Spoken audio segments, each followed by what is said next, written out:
9 अप्रैल 2022 रात 11:09 पर उस वक्त स्पीकर कौमी असेंबली असद कैसर, वजीर दिफा परवेज खटक और तहरीक इंसाफ के आमिर डोगर के हमरा कौमी असेंबली सेक्रेटेरिएट के बेसमेंट में गाड़ी से उतरे तो इन्हें देखते ही मैंने सवालों की बौछार कर दी। स्पीकर साहब, आप वोटिंग क्यों नहीं करवा रहे? आप बड़े कमजोर वाक़ई हुए, क्या कुछ कहेंगे इस पर? आपकी वजह से आईनी बहरान पैदा हो गया। आपने स्पीकर ऑफिस को वजीर आजम ऑफिस बना दिया।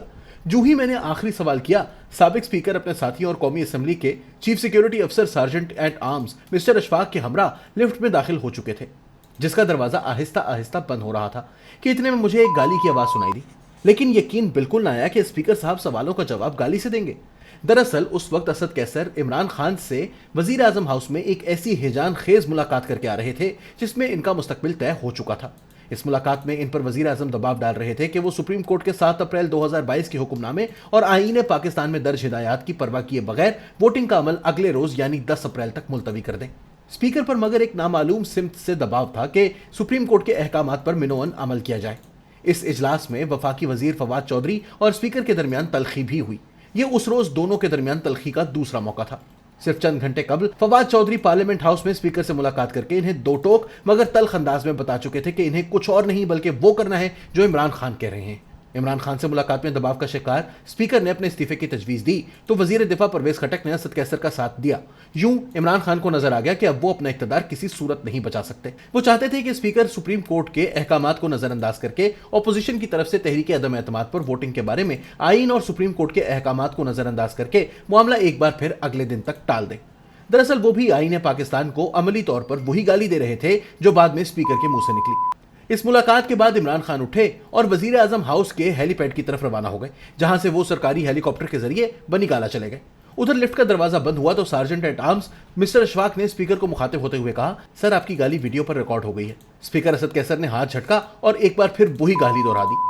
सार्जेंट एट आर्म्स ने अपनी मुस्कुराहट पर बमुश्किल काबू पाया। इतने में लिफ्ट स्पीकर दफ्तर के एन सामने पहुंच गई। असद कैसर साथियों के हमरा स्पीकर ऑफिस में दाखिल हुए तो इनके सरकारी कमरे से मुल्हक रेस्ट रूम से मुस्लिम लीग नून के ख्वाजा साद रफीक बरामद हुए और इन्हें देखते हुए बोले, क्या करने जा रहे हैं? असद कैसर ने उन्हें बताया कि मैं इस्तीफा देने जा रहा हूं, अब इजलास की सदारत अयाज सादिक करेंगे। यूं अयाज सादिक ने ऐवान में वोटिंग कराई और इस रात इमरान खान को वजारत उज़्मा के ओहदे से हटा दिया गया। हकीकत यह है कि इमरान खान को इन्हीं कुव्वतों ने इक़्तिदार से बेदखल किया जिनकी उंगली पकड़कर वो इक़्तिदार में आए थे, मगर इन्हें इक़्तिदार से निकालने का मंजरनामा तैयार करने वालों के गुमान तक में नहीं था कि इमरान खान अपना इक़्तिदार बचाने के लिए इतना आगे निकल जाएंगे कि आईन और कानून को भी रोंद डालेंगे। इस लाइल्मी पर एक अहम शख्सियत ने किसी को डांट भी पिलाई। जनवरी के महीने में मियां शहबाज शरीफ को बताया गया था कि इमरान खान 28 फरवरी तक इस्तीफा दे देंगे।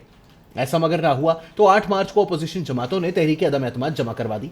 फिर बिल तरतीब 14 और 16 मार्च की तारीखें भी दी गई। आखिर में बताया गया कि ओआईसी के इजलास के बाद इमरान खान की तरफ से इस्तीफा भी आ जाएगा, मगर इस्तीफा ना आना था ना आया।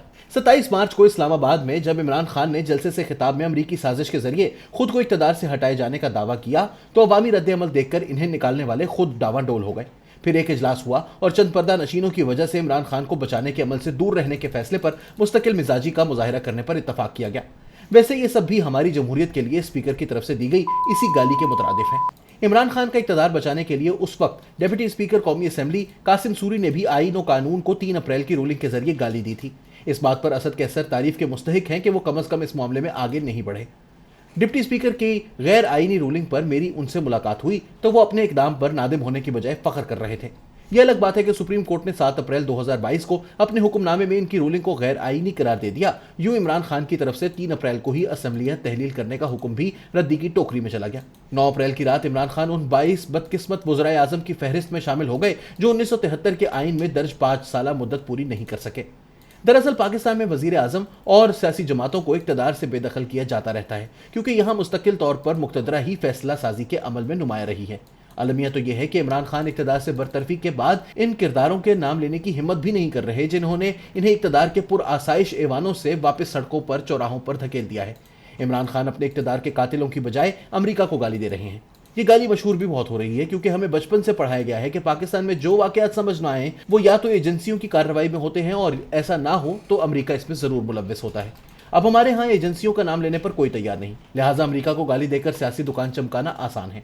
वही हो रहा है। इमरान खान की इक़्तिदार से फरागत के सिर्फ 4 रोज़ बाद रिटायर्ड फौजी अफसरों के एक वफ्द ने इनसे बनी गाला में मुलाकात करके इन्हें अपनी हिमायत का यकीन दिलाया।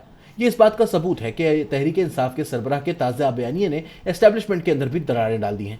سازش پہلے بھی ہوئی تھی اور اب بھی ہو رہی ہے، مگر منتخب ہونے کے بعد زیادہ تر جیل میں ہی رہنے والے رکن قومی اسمبلی عدلی وزیر کے علاوہ مرکزی دھارے کی کوئی سیاسی جماعت سازش یا سازشی کرداروں کا نام لینے کو تیار ہی نہیں۔